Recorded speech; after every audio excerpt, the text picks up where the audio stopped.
Good morning, buenos dias, bonjour, willkommen, namaste, aloha, assalamu alaikum. Hey y'all, good morning. Welcome to Mobile Metron. I'm just gonna acknowledge this once. Hey Constance. My voice sounds a little deep and sexy, but it's only because we're walking in the rain for the last, hey Keith, the last 2 or 3 days in New York, and went to bed at, what time did we go to bed, like 2 something, got up at 6:30 to fly home yesterday, and hey Karen. So anyway, I feel fine. You might not have even noticed it, but I'm gonna power through, I'm gonna be okay, and I hope you had a good birthday yesterday, Keith. Hey Stephanie, hello.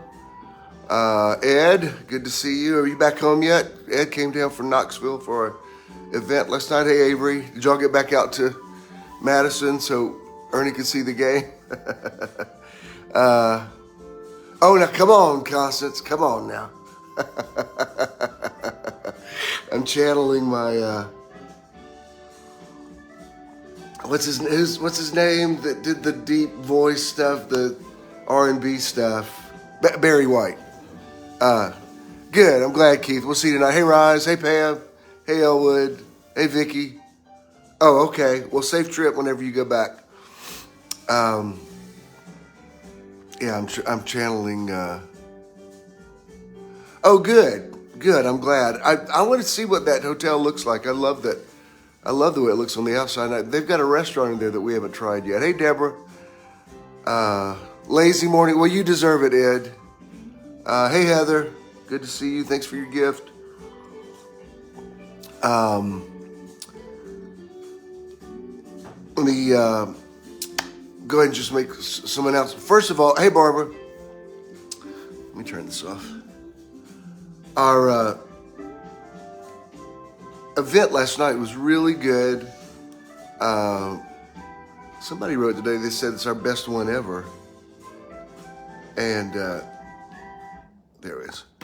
The venue was real cool. I mean, it's, rugged and, hey, Carl, but it was cool. It just some of the people that paid weren't able to make it last night, but it's okay. We still had a good, hey, Michael, we still had a good crowd. Corey was excellent. I always enjoy Corey, but he brought 3 singers and 3 musicians with him. Hey, 80. And it was so good. Hey, Leona. They did Christmas stuff. They did stuff that people dance to. Some people, we had a dance floor, and I got some Metron people that still got some moves.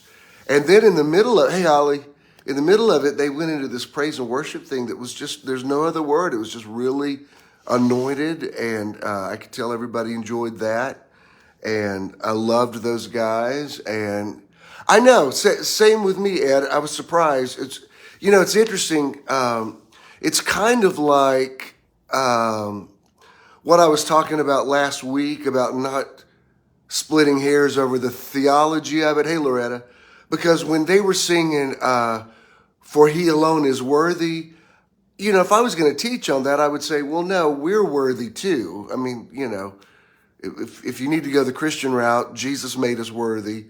So no, He alone is not worthy, but it doesn't matter. It's like in that moment last night, listening to their harmony, and I just, before I knew it, it's funny what's just organic to you. All of a sudden you look at these 2 things, right? Like, what is that? Like, oh, my hands are up worshiping. And it's cool. I'm glad. That's one thing I've always loved about Metron is if people want to go old school and worship, people are all about it. What was it that Chandra said last night about it? Hey, Reva, something about, I don't want to go if I can't take it. Or so. Chandra, if you're on here, remind me of what you said. It was funny. I was talking about, because I looked at her, I said, wow, the presence of God's really strong in here. Love you too, Reba. I'm always honored when you're on here. And,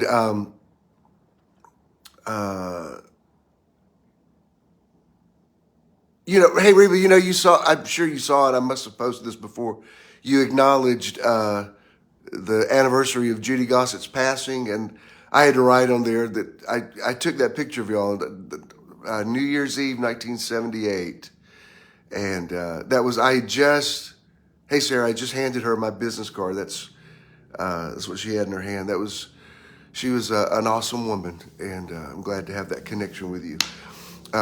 Hey, Mom. So anyway, last night was great. I wish everybody that had signed up for it. Hey, Jason, I wish everybody could have made it. But it's all good, and the food was good, and I would definitely do stuff in that venue again. It's just real easy to get in there. It's reasonable. The couple that owns it, Michael and Ellen, they're real sweet and accommodating. Anything we ask for, they did that. It's easy to park, which is unusual in Midtown. And so it was good. I'm very, very happy with last night. And I'll post. Ken sent me his pictures. I haven't gotten BJ's yet, but I'll post them. Last night when I got home, I thought, Daddy's too tired to be working on these pictures. Anyway, next Sunday is Christmas. And as far as I know, I asked Judah if they were having service next Sunday, because he and Massey came last night and Jared came last night. And he said they were canceling. I haven't decided if I'm going to do a mobile Metron. I mean, you might all be opening presents at this time, so we'll just have to see. And I think most of you who are friends with me, you enjoyed our trip to New York with us. I can't imagine how it could have been better. Great flights. I'll probably talk about it a little bit today. Went to a cool show Wednesday night, and do it next. Okay, we'll see. It's possible. Hey, Sonia. And Sonia and Reggie were busting a move last night to that music. I'm glad we had a dance floor for them. But and then Judah and Massey were up there. We weren't on the same schedule, but it overlapped. So we met them after they went to a show. We went to a show. We met them afterwards. That was great. Got something to eat. And hey, Donna. And then Thursday, the plan was, hey, Ann, we always meet my friend Dominic. Hey, Beth, I went to college with. He lives there. He works he lives in Staten Island, but he works right there, basically next to Radio City Music Hall. So we always meet him for the last 7 or 8 years, I think. We go to the Christmas concert they have at St. Patrick's Cathedral. Look, I'm not Catholic, but I love that cathedral. And when I go in there, it's just, hey, Joe, it's just fantastic. And but that day, I was looking for a sweater. Something I wanted to wear. That's the turtleneck I had on last night. And so we're walking through Bloomingdale's, and usually I'm honed into celebrities. We'd already seen 2 or 3. Hey, Maria, which isn't unusual for New York or LA, but I've seen more celebrities in New York, I think. But anyway, I'm glad you made it to Utah, Maria. So I was zoned in on trying to find something I could wear. And Ken came back to me and said, I can't think of this guy's name, but I recognize his voice. Thank you, Jeffrey. He said, over there. And I looked, I said, oh my God, that's Tracy Morgan. And he was with his wife and daughter, and he was just kind of sitting down, on one of the clothes racks. And I didn't want to fan out on him because I know celebrities must get tired of that. So we were kind of around the corner just staring at him. And so he looks at us and he goes, so I said, I didn't walk over there. I just said, can we get a picture? And he's like, yeah, come over. He was totally fine. I said, I don't want to invade your space. I know you're here with your family and you're shopping. He said, no, it's fine. He said, where are y'all from? I said, we're from Atlanta. He said, well, welcome to America. And he was totally cool about taking a picture. He said, get one with him. So I took a picture of him and Ken, but unfortunately he had his eyes closed in that one. But it was really cool. He was super sweet. And, he went through a little controversy a few years ago because of what he said in one of his stand-up things about if he found out his son was gay.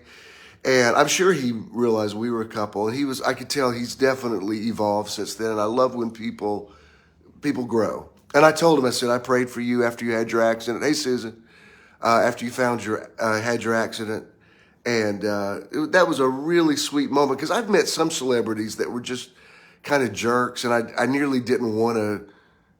Now I've gotten to where I don't want to talk to them because this could go really badly, and I don't have a bad memory of them. But that was not the case with him. He just couldn't have been nicer. So that was good. I was glad. I don't think I've ever met anybody from the Saturday Night Live cast or from 30 Rock. So, and then we went to St. Patrick's Thursday night. Amazing. The woman that I love who sings Oh Holy Night, she sang something else, which I was whatever about that, but it was still beautiful. And then I saw that my son-in-law Todd was in New York, but I didn't want to bother him because he's there, he was meeting a friend to go to a football game. So Christina texted me. She said, Todd's in New York. And I said, yeah, I saw he was here, but I said, we're meeting some Ken's friends at 5:00. We don't have any plans until then. Tell him to text me. Well, he texted immediately, and I said, we're going to head down toward Macy's. He was staying in Soho. He said, well, I'll just come up there and meet you. And that was really good. I hadn't had a chance to talk to him for a while, and he and Christina are doing really good, really well. And so we had a good time meeting with him. And then we met Ken's friends, a fantastic Italian place that was just awesome. And then we got on a subway to go see the Mariah Carey. Yeah, we did all this in 3 days. Yeah, you gotta make your time work for you. So we go down to Madison Square Garden to see the Mariah Carey Christmas show, which was great. She was great, but we had to wait 2 hours. Hey, Marita, we had to wait 2 hours before she came out. And at first, they had like this DJ guy, and he was really, really good. He's playing a lot of oldies, and everybody was up dancing. And so for about 20 minutes of that, I was like, this guy's really good. This guy's really good. And then he went on for a full hour. By the end of the hour, I was kind of like sitting down, okay, what are we doing? And no limoncello, Linda, but this was actually a Sicilian restaurant. It was so good. So after he got through, we sat there for a full hour. Now they were playing Christmas music, and we were on the end of a row. That part of diva-ishness is a little bothersome for me. But anyway, well, that's one thing about going to New York. It's not restful in that sense. It's mentally restful because you're in such a different world. But yeah, I could definitely use a nap today, and that's possible. I can't believe I ever hated Sunday afternoon naps because now they're like my favorite thing. But anyway, so she was worth it. She was worth the wait. She finally came out. It was a great show, and they had a gospel choir. A guy that grew up with her led it. Did a really cool version of Jesus, What a Wonderful Child, and that was good. And so that all good. And then we got up early yesterday morning and came back. So it was wonderful. The only announcements I have is we will be in the theater, not the first Sunday of January, but the second, which is the January 8th.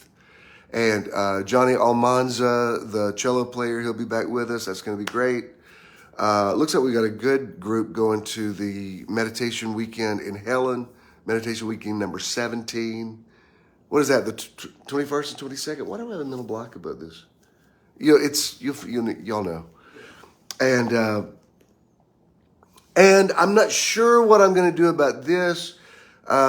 Judah and the Movement Church are moving into their building, and they want to do like a dedication thing first Sunday of February. He said, I know you're in the theater that day. I said, I don't know. Let me go ahead and make your plans. Let me see if I can work out something. So as soon as I know, because I don't have an artist scheduled for February yet. So I'll let you know if we maybe combine services with them out in Covington. We'll see. So anyway, let's do some I am. Hey, Lee, some I am affirmations. I am blessed. I am a blessing. I am. I am strong. I am strength. I am. When I point to me, I say it. When I point to you, you say it. Say it out loud. Put that energy out into the universe. I'm really believing this one today. I am healed. I am health. I am. I am whole. I am wholeness. I am. I actually kind of like my voice like this. What do you think? You like my voice like this? What's up? I'm getting used to it now. Anyway, give me 2 or 3 breaths, and then we'll get into the word. In through the nose, hold it out through the mouth. In, hold, out, inhale, exhale. One more, in, out. Beautiful. I'm speaking of this atmosphere, and I say, let there be light. Matthew, chapter 2, verse 1, it says something to the effect of, now when Jesus was born, when Herod was king, there came wise men from the east, saying, and then verse 2 says, where is he who is born the King of the Jews? For we've seen his star in the east, and we've come to worship him. Now, I've taught about, they're called the Magi. It's where we get the word magician from. Magic is not a bad word. I remember back in the day, Reba's on here right now, in her lyrics to her songs, she would freely use the word magic, and she used to get a lot of flack for it. People are a little more evolved now. Back in the day, the church people didn't like it. They're like, it ain't magic, it's the power of God. And if you really go back to the root meaning, magic comes from the same root word as miracle. It's all supernatural. But the reason we call them magi is they were diviners. Am I saying it right, Reba? Because you paid a price. You were, back in the day, those of you that came late to the party don't realize what a groundbreaker Reba was, but you go back and listen to her stuff from the 70s, mostly in the 80s was a lot of warfare stuff, but her stuff in the 70s, very ahead of its time. Reba, I'm not even sure you fully understood everything that you were saying, like he can be what you want him to be. That's a very evolved premise. And, here's to you for staying strong in that, because a lot of people now do the same thing and they don't pay the price for it that you did back in the day. But it was worth it. If you get a chance, not all of Reba's solo albums, but several of them are on digital platforms, and they all hold up well. You'd never believe. They don't sound vintage at all. They're just as contemporary and fresh and relevant as they ever were. So if you just Google her name, Reba Rambo, you'll see her stuff. And Reba, I still want you to get the rest of them on there. But anyway, if we have to do a GoFundMe for it or whatever, I'd give to that. So anyway, that's where the word magic comes from. The Magi, they were diviners. They didn't just practice astronomy, they practiced astrology. They charted the zodiac. And what they knew about, they called him the King of the Jews, but they knew there was some super king that was going to be born, and they did not know it from the scriptures. I know I've talked about the Magi a lot over the years, but I think their story is super symbolic for what we believe about Christian universalism, what we believe about inclusion, what we believe about Christ consciousness. All of that, you can support all of those ideas from Matthew 2:2, because They were Zoroastrians, and they charted the zodiac. They didn't know the scriptures. They didn't know Old Testament prophets, which shows you Christ is revealed not just through the Bible. Christ is revealed in nature, and they said, "Where is he who's born the King of the Jews? We've seen his star in the east." In other words, we've charted that this is where his star is going to appear. Of course, back then, people thought stars were moving. They weren't. We know now stars are stationary, but still, they knew how to interpret astrological and astronomical signs. I'm sure you know this, astronomers are people who study the stars, like scientifically. And then astrologers have to do more with the spiritual, mystical side of it, with the zodiac and that sort of thing. And the two are not mutually exclusive. Spirituality and science are not mutually exclusive. The more you get into them, you'll see how much they confirm one another. So, now when I read about quantum physics, everything I read, I think, oh, well, that's Mark 11:24, that's Hebrews 11:3. It's so, the knowledge of the Lord fills all the earth as the waters cover the sea, okay? So they said, where's he who's born the King of the Jews? And Herod doesn't know, but he's threatened by the fact these guys came from what was then called Persia. Now it would be Iraq. And they had to want to come there because, travel wasn't easy back then. It's not like you just go online and book a flight. If you wanted to travel from Persia to Palestine, that's some effort. You got to find beasts of burden and pack enough food to last you. And it's kind of extraordinary that people in the ancient world could even travel like that. So Herod has no idea. So he calls in some men of his council, and they say, well, the prophet Micah said that the Messiah or the Christ would be born in Bethlehem. So with their astrological knowledge and the scriptural knowledge, they decide to go to Bethlehem, and that's where from their perception, the star moved toward where Mary and Joseph and the baby were. I don't know how to explain that to you. I don't know I don't know. That's not the point. The point is they perceived a star moving. And so what's interesting is when they got there, they did not convert to Judaism. It says they worshiped the infant king, because that's what they said they wanted to do. We want to pay our respects. They brought the gold, frankincense, and myrrh, but they did not become missionaries for Jesus. They didn't become Christians. We don't have any more information about them, but there's no data that says they gave their heart to Jesus and went back to Iraq and started a big revival. That didn't happen. They were Zoroastrians who did not leave their religion. They did not leave their astrology. They did not leave the zodiac, but they still worshiped the king. And that's why I'm always telling you, it's not either or, it's yes and. So even when Jesus was a baby, he's basically saying those that are not against us are for us, which is the definition of inclusion in a nutshell. That you don't have to convert.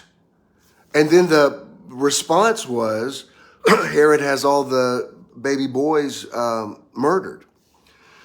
And then it says that they had a dream that warned them not to go back through. They were spectators. Exactly, Pam. Spectators, and they also honored. It's like they wanted to pay homage. Like they're saying, we know there's something special about the Christ. We're not, we don't have to become Jews or Christians to see that. We see it. We see it, which is basically what I want to talk about. We see it when the chosen people don't even see it. Sometimes it takes people outside of your reality to see you. A prophet is not without honor except in his own country. Sometimes it's like they say you can't see the forest for the trees. Sometimes people, like for instance, back in the day when I pastored, I would, because I don't really consider myself technically a pastor now. But yeah, spectators. But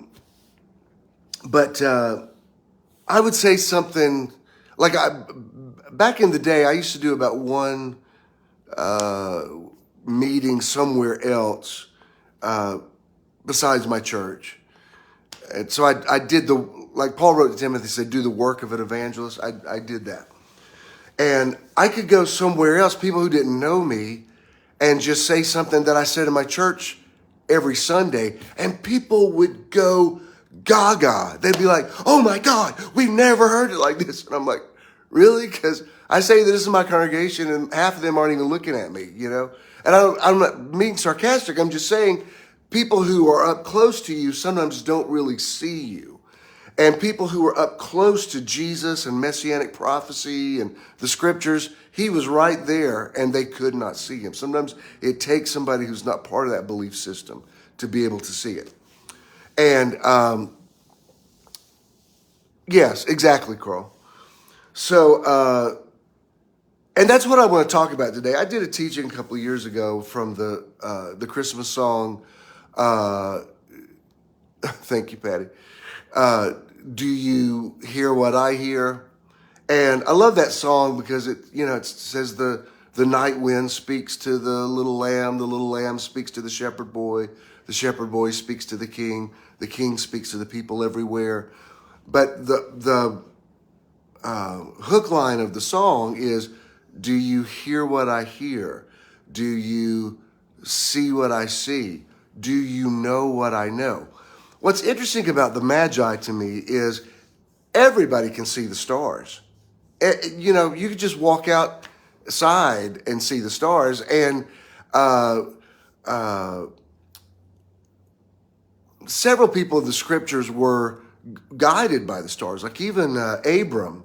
Remember when God speaks to him and he says, come out of the tent, which is symbolic for get out of the limited vision that you have, because right now when you're in the tent, all you can see is as high as the fabric above you. And he says, go outside, look up and count the stars if you can, and that's how many the number of your descendants, which is, basically all the nations of the earth will be blessed in Abraham. It's not Israel. I'm sorry, but Israel is not the chosen nation. Israel was where the revelation started that we see, but the meek are supposed to inherit the earth, not be arguing over some real estate, where Mount Moriah is. But anyway, like all of humanity are the chosen people. So the stars. David said that, the heavens declare the glory of God. The great Christian anthem, How Great Thou Art, is, O Lord my God, when I in awesome wonder consider all the worlds your hands have made. I see the stars. I hear the rolling thunder. And then it makes my soul sing. Then sings my soul, how great you are. And what's interesting about the fact that these diviners, these magicians, these soothsayers, could look at what everybody else was looking at. I mean, everybody can see the stars. When it's nighttime, it's not limited. You don't have to pay for it. It's free. It's accessible. And why is it that out of however many people were living on the earth at that time, why is it that only 3 people in the world could see it? Everybody else, if you ask anybody who had been outside at night, if you said, hey, have you ever seen the stars? Yeah, I see them every night. What's the big deal? And it goes back to the idea that perception is reality. just because two people are looking at the same thing does not mean they are seeing the same thing. Just because two people are listening to the same thing does not mean they are hearing the same thing, okay? Just because, and this goes back to, do you hear what I hear? Do you see what I see? Do you know what I know? Two people can have the same knowledge and only one of them have understanding of it.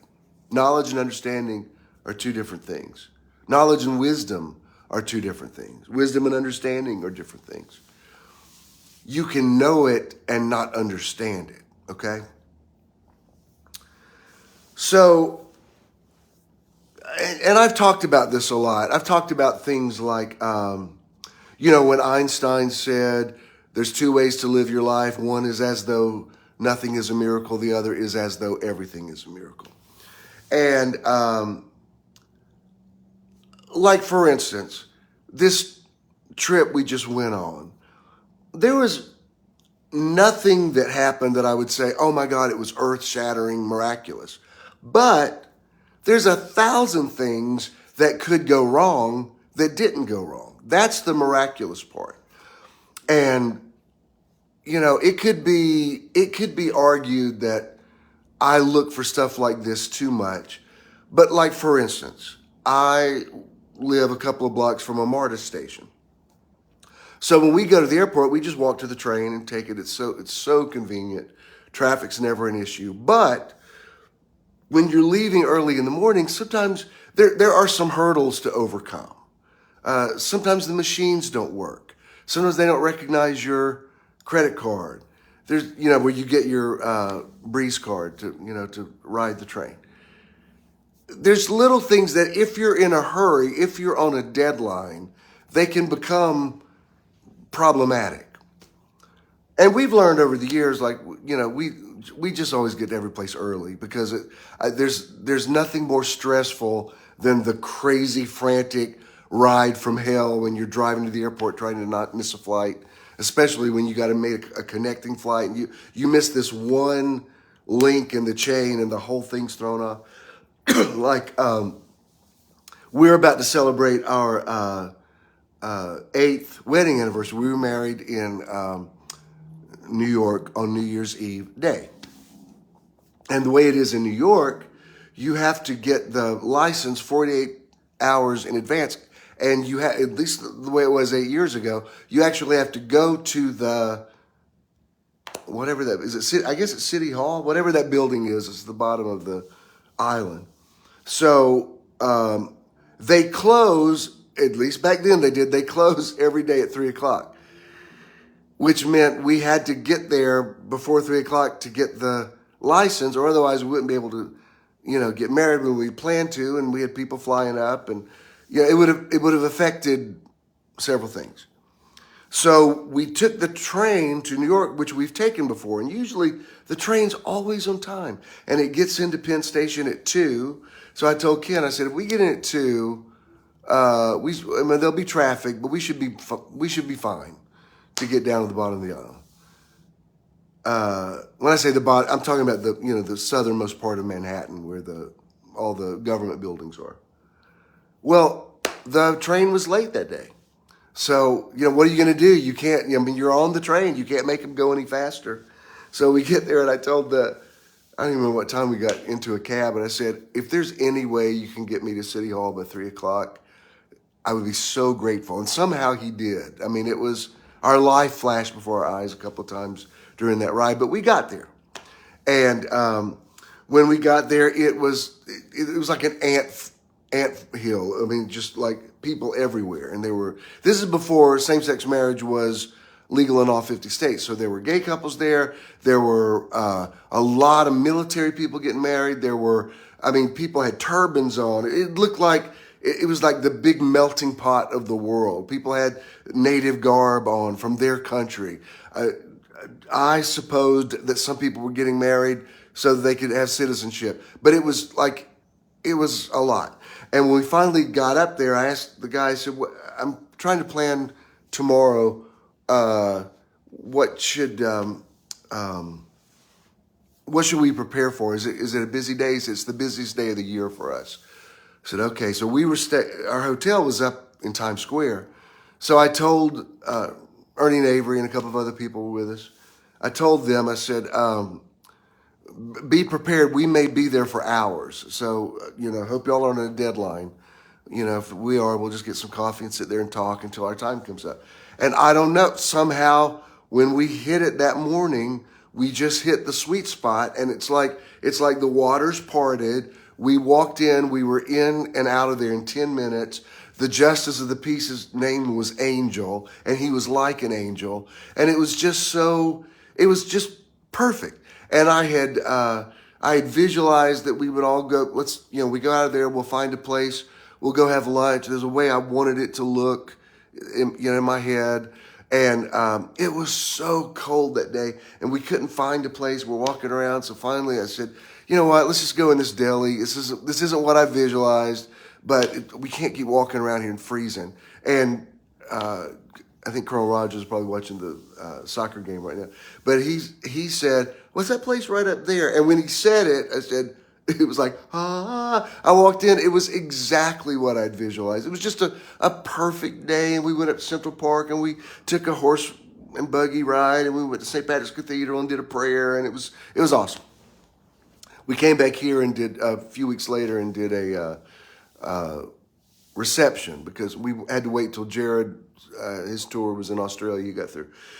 Anyway, some people would look at that and say, that wasn't miraculous. Well, I don't know if you've traveled a lot, but there's a lot of stuff that can go wrong. So we just get to the airport early now. Like, let's just go. We'll grab a sandwich there. I would rather be there early and just be on my laptop and, get stuff done than, go into crazy town. Oh, yeah, you're right, Avery. The deli had the black and white cookies I wanted. And I know those are just little things, but it's like when you put these little intentions out, it's like I'm a visionary. And I'm like, I want it to look like this. I want this. And then it's like all these little puzzle pieces come together. And there's what I visualized. So Wednesday morning, we got up probably too early. But I said, let's just go because I don't. And he was fine with it. He agrees with me on that. So we go to MARTA, and I know this is a small thing, but it's like both of us, he was on a machine, I was on a machine, put our cards in to get a Breeze card, and boom, they both came out. I know that's a small thing, but it doesn't usually work that way. You have to try several different vending machines to finally get your card, and by the time you do, especially if the trains keep coming and leaving while you're trying, please, I don't want to miss another train. We got to get to the airport. And when just a little thing like that, I said, oh, wow, that was really easy. And I told Ken, I said, this is going to be a really good trip. Now, some people would say, you're reading way too much into stuff like that. Well, I have seen his star in the east. And you can't expect, everybody sees the stars, but only the Magi see the star that leads them to the truth. And I'll tell you this about perception. If people don't see what you see, you can't make them see it. I'll tell you this, those of you that, if I am a voice in your life, if you want to call me your pastor or your bishop or whatever, that's fine. I didn't teach you how to see stuff. There had to have been something in you that attracted you to something in me. Something resonated because a lot of people have heard me preach and didn't get it at all. Other people, when I would say certain things, they'd be like, oh my God, where have you been all my life? I've always believed that. I've never said that, but I've never heard anybody say that. And so that's why you can't get upset about perception because you either see it or you don't. And instead of wasting your life trying to get everybody to see what you see, what are you talking about, Bishop? Well, it's like, I've given this example before. I don't remember which number it was, but we did a meditation weekend in St. Simon's one year. We've been there 2 or 3 times. And I had everybody quiet. We were on the beach. I was playing some music on my little, and this dog about 40 feet away from me is just yapping, yapping, yapping, yapping. It's a big beach, but it was persistent enough that I thought, this dog is breaking our thing. I just got everybody really quiet and serene, and they got their eyes closed, and they drove a great distance to be here, and now it's all about this dog barking.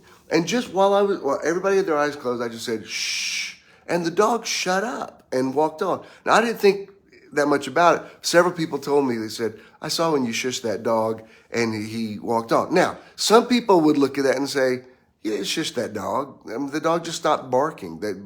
That's what dogs do. That's fine. There's a scripture that says, when the voice of God spoke out of heaven, and some people heard it, other people said it was just thunder. There's always going to be some people who don't see the star in the east that you see, that has come from your magical perception of things.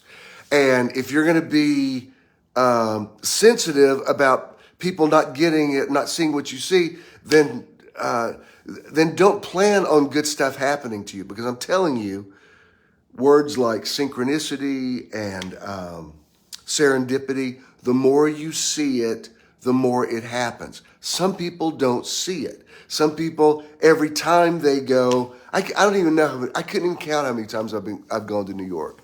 It's my favorite place to go. Now we mostly just go at Christmas time, but there was a time, Debbie and I used to go several times a year. When Ken and I first got together, we went for birthdays and stuff. We kind of, travel a little less now. For no specific reason, we just do. But I know people that every time they go, it's a nightmare. They lose their luggage. They get threatened. They get mugged. Whatever. All the years I've been there, I've never had anybody be rude to me. And it's happened so much that it can't be a fluke. It can't be just that, y'all just went to a special place. No, every time I've gone, it's just been amazing. And here's the thing about seeing. We have seen his star in the east. The more you see, the more you will see. And you get to where you don't care if other people see it or not. If other people say, oh, you're just making up stuff, like you don't even care. Now, what's interesting, I normally would never even mention something like this, but I think it was too serendipitous not to mention this. You know how I'm always saying, I don't get hate mail anymore. I used to get it by the truckloads when I first came out, and it finally tapered off. And my theory is, when you stop bleeding, you stop attracting the sharks. So when I stopped caring about it, it stopped. When you stop being vulnerable, you stop being a victim. So, and that's the truth. I'm not exaggerating. It's like I don't get that at all anymore. But Thursday, we group texted Dominic this past week, and he said, I'm going to get off from work at 4, because I told him, I said, I want to be at St. Patrick's by 6, because I want to get a good seat. I don't like to be back in the back. There's a pew that we like there, and we get it every year, and I'm willing to sit there for an hour, because I want that seat. So he said, all right, there's a place around the corner from my office. We should easily get out of there by 5:30 and be at the cathedral by 6. Okay, that's fine. He said, just come to the lobby of my building and meet me at 4:30. Okay. It's raining and, whatever, but we get there a little ahead of schedule. So we sit in the lobby, and I texted him. I said, no rush, just letting you know we're here. And, whenever you come down, we're ready to go. And that worked out great. He had a really cool Asian fusion place to take us, and that was awesome. So while we're sitting there, Ken and I are both always on our phones. We don't, exactly, Susan, exactly. To them that have, more will be given, and them that have not will be taken away. You're either spiraling up or you're spiraling down. So we're sitting there. We don't get our feelings hurt that we're both on the phone, because we actually talk while we're on the phone. we're like, hey, did you see so-and-so? You know, like it doesn't separate us. It sort of, we communicate that way. So, you know how Messenger, people can send you messages even if you're not friends with them. You can get a message request. So I got one on my fan page, my Bishop Jim Swilley page, and it was such a quintessential homophobic. It was short, but it's like this woman in this one paragraph managed. Like it was very. How do I say it? It was very efficient. That how in one paragraph she was able to work in Sodom and Gomorrah, Satan, demon possession, hell, abomination, and God's going to destroy you. I mean, I thought, wow, this woman's got hate mail down to an art form. This is incredible. Usually, back in the day, for someone to damn me to hell, tell me I'm a false prophet, all this stuff, it would take a, lengthy, I'd be scrolling through, and I would just delete it. This one, I just looked at it, and thought, wow, that was really to the point. So Ken said, what is it? I'm not even going to read you this message. I just got a doozy of a homophobic message, like, whatever. So of course I deleted it. Of course I blocked her. There's no point in even answering her in her ignorance of the Bible completely, or God, or human sexuality, or relation. Like, this woman's in so much darkness. Where would I begin?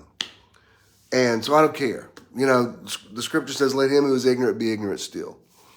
So I just deleted it. And I honestly didn't give it another thought. I didn't mention it again. He didn't ask me about it. I didn't, because I don't care. Like, it's such a non-issue. But later that night, I don't think Denise is on here this morning yet, but she'll probably watch this later. But Denise from down in Cochran messaged me. She's like, I know you're on your trip. I don't want to bother you, but when you get a minute, I want to tell you a story. And I said, we were back in our room by then. I said, well, just call me. It's fine. She says, no, I don't want to. Thank you, Adi. She says, I don't want to bother you. I'm just going to write it out. I just want to make sure it was okay to send it. I thought, thank you for asking permission to send me a message first. And so she did. She was telling me about every year they involved, I know her granddaughter, maybe her daughter, are involved in the Nutcracker where they are. So when they do that, they always take a group out to eat afterwards. And sometimes it'll be as many as 20 people. And she said a lot of times I don't even know half the people at this table. It must be their Christmas tradition. So somehow something came up about somebody being gay.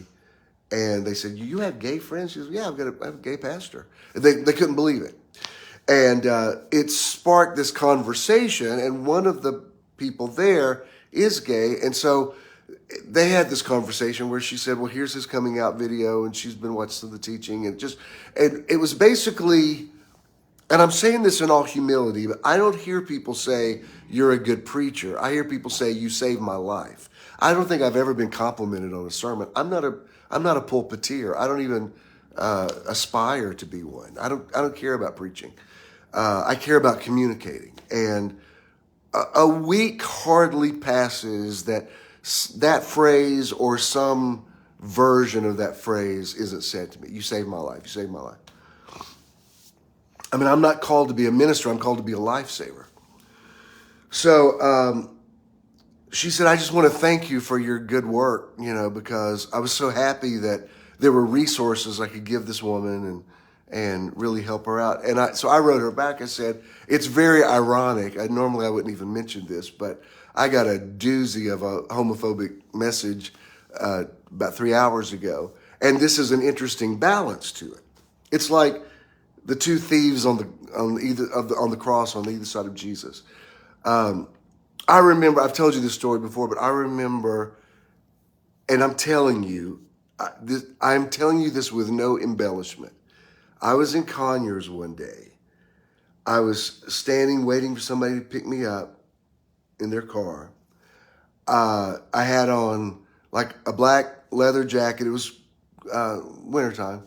a black t-shirt, black jeans, and a guy stops his car and he says, "Man, when I saw you standing beside the road in all black, I thought, there's the devil. I saw the devil. Is that the devil standing there?" And then he must have said devil like 4 or 5 times. And thank you, Jeffrey. And he said, then I looked at you closely and I thought, oh, that's that pastor from the church in the now. But he had to make it a point to call me the devil 4 or 5 times. I remember every time he's like, wow. He said, but he said, you're not the devil, I don't think. And so help me God, as he's calling me the devil, another person drives up. It was a woman from the church, rolls the window down and says, "Bishop, I can't believe I saw you standing by this road. I'm listening to this tape of you and I'm telling you," she's crying. She says, "This isn't you speaking. This is Jesus speaking. This is Jesus. You're Jesus." And I thought, now this is a trip. I'm standing by the road and somebody's calling me the devil and somebody's calling me Jesus in the same moment. Like it's like it was like it was planned. Like this one goes, "You're the devil." This one goes, "Says you're Jesus." And it was just such a picture of, wow, people are going to perceive. I mean, Jesus did miracles right in front of the Pharisees, and they didn't budge. They were like, "Nah, you're the Beelzebub." And that's why he said, house divided against itself can't stand.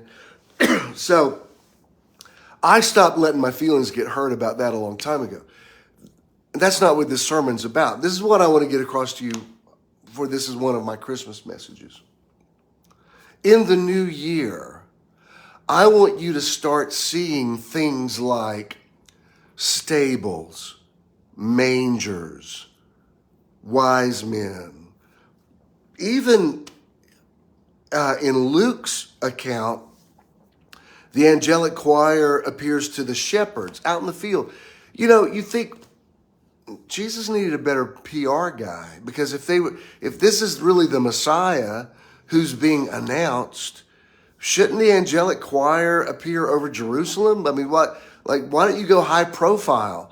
Let the angelic choir appear over the synagogue and, let it appear to the Sanhedrin court. Then it'll change their perception. I remember last time I was in Jerusalem talking to an Orthodox rabbi, and we were having not an argument, just a enlightening conversation. He said, "I don't have any issue with Christianity, but the reason," he said, "I just will never see Jesus as the Messiah is, according to our prophecies, the Messiah is supposed to be this man that comes and makes the lamb lay down with the lion." He said, "That's never happened. And until we see that man," he said, I don't think Jesus was a bad man. I just don't think he's who the prophets were prophesying, because the lamb and the lion don't lie down together yet."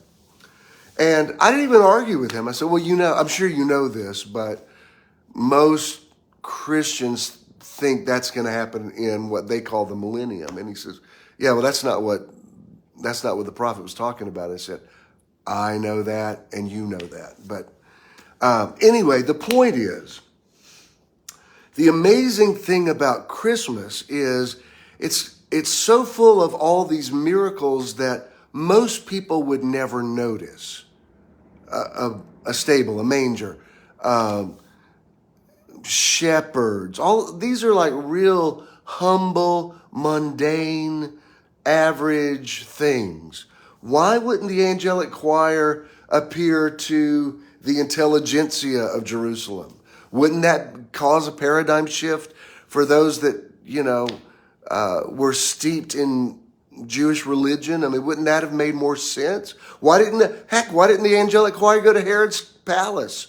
That would get Herod's attention. Let the angels sing to Herod. No, they're out in the field singing to some shepherds. Like, why?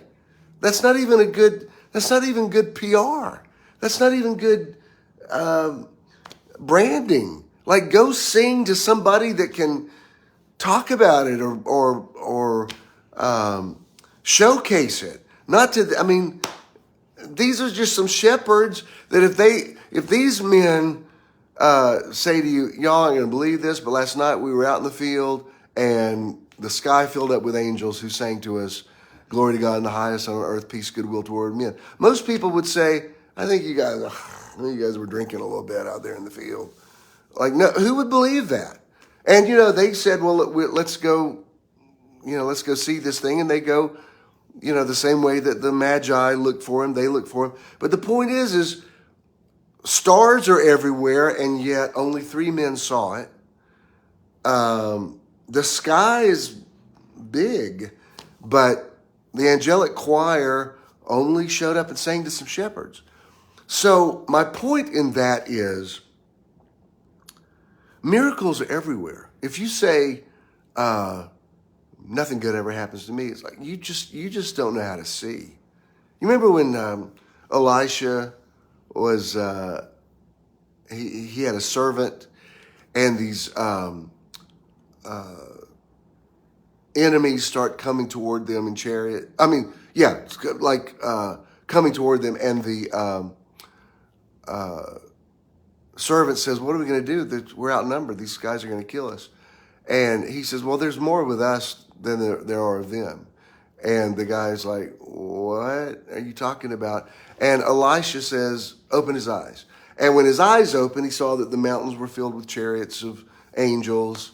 And there was all this, whether that was a literal thing that happened or not. The point of it is, if you don't know how to see, you don't know how to receive.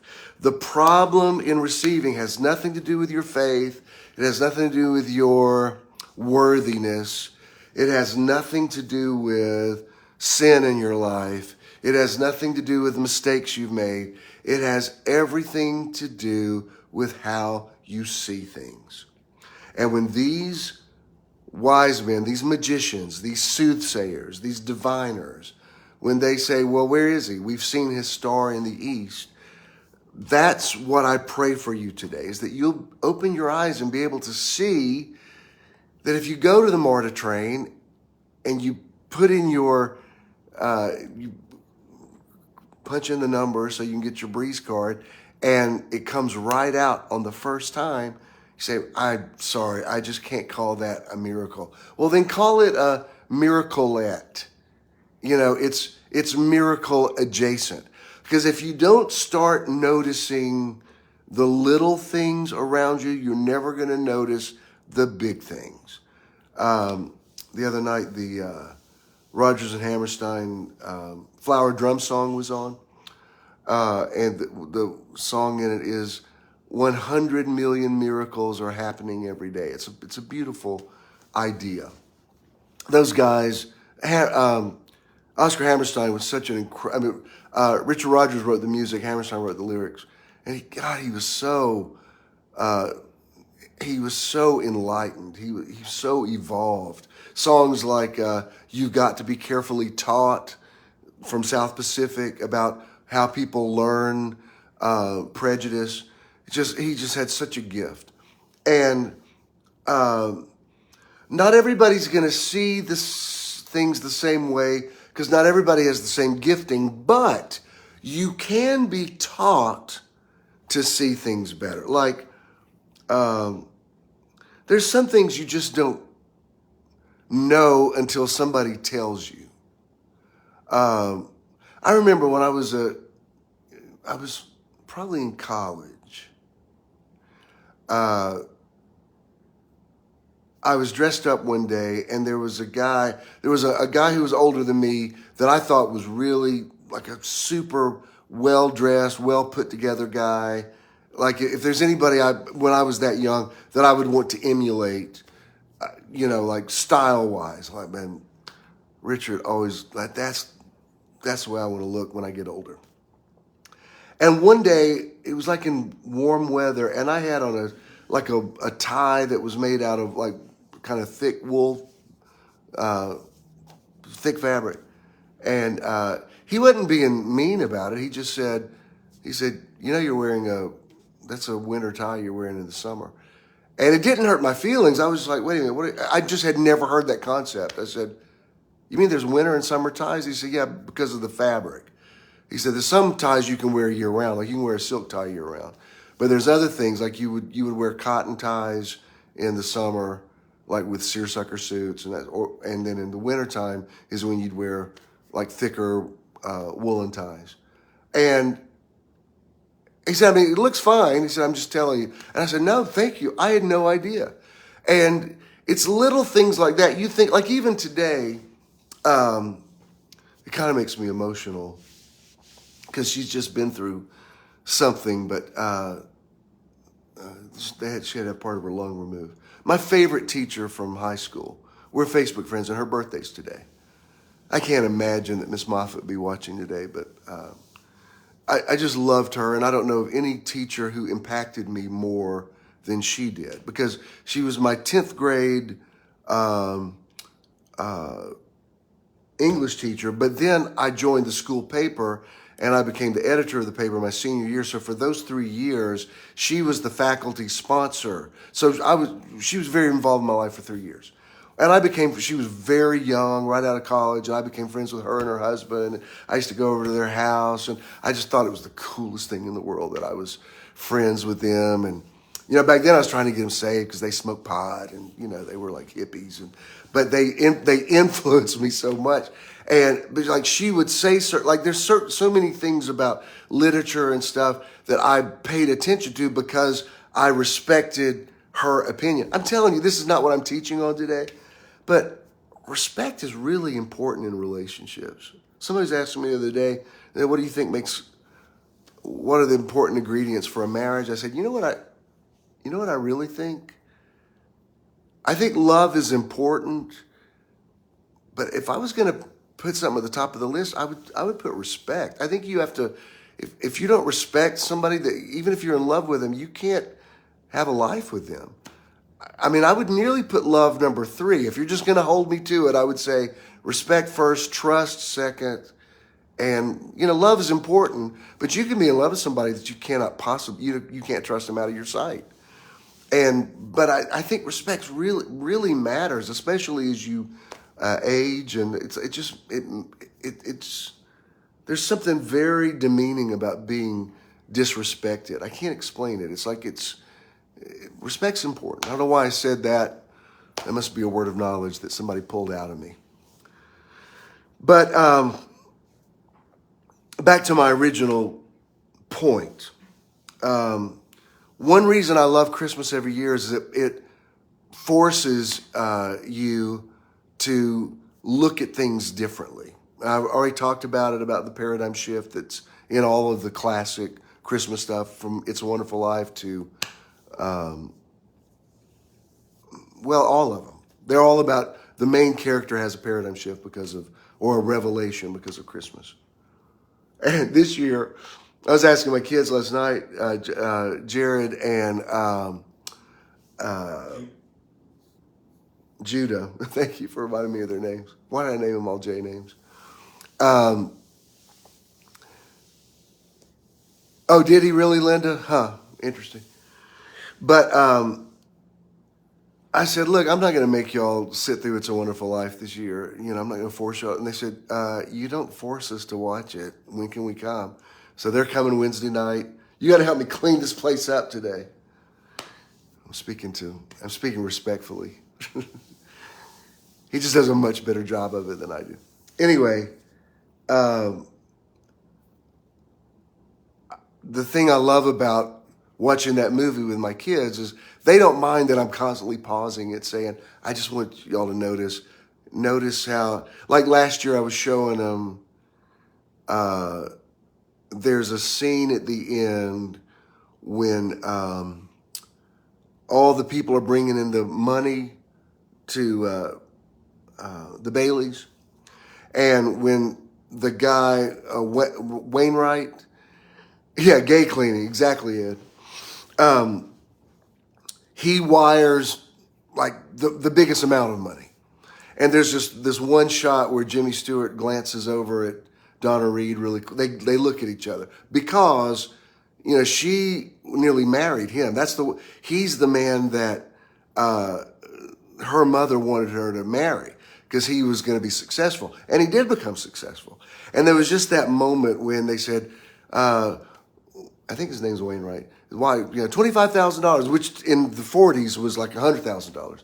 And of course, Bailey is appreciative, but there's also kind of this is an acknowledgement. And I said, Frank Capra was such a great director because you just saw those little nuanced things. I said, I hope y'all don't mind me telling you that. And they said, no, you have taught us how to watch movies. Todd told us when he met us Friday, my son-in-law. I told him, he's older than Christina. He's Ken's age, nearly my age. I told him, I said, I can't call you my son-in-law because I'm going to call you my Todd-in-law. But they never did a wedding, but they are married. But he said, there's nothing, because he's in the movie business. His father was good friends with Humphrey Bogart. And he said, there's no movie I can mention to Christina that she's, oh yeah, my dad took me to that. But like, there's no play, like they've seen everything. My dad showed me that, and I love that because my point is sometimes people have to help you see things because you don't notice miracles. Sometimes you just don't know how to see. Sometimes you don't know how to look at something, and somebody who doesn't have an agenda sometimes can help you see something a little better. That's why today on Miss Moffat's page, I said, happy birthday to my favorite teacher, the one who impacted my life the most. And I wrote her that a few months ago, and she said, I'm so surprised to hear that, but thank you. And the way I read it was, you were my favorite student. I think what she actually said was, you were one of my favorites. Because she did have a lot of students over the years. But it's because she taught me how to respect material. And I'm talking about like literary material, respect plays. And because I thought she was cool, if she said it's cool to watch this movie or read this book, like, okay, well, I got to rethink this thing. And so here's the thing. I'm not going to pray for you to have Christmas miracles. I'm going to pray that your eyes open, that you see that you're already surrounded with them. And the more you see them, the more you will manifest them. Oh, thank you, Ann. I see your gift just came in. I appreciate it. That's what I want you to see. Where is he who was born the King of the Jews? We have seen his star. There are stars everywhere. And anybody could have seen his star.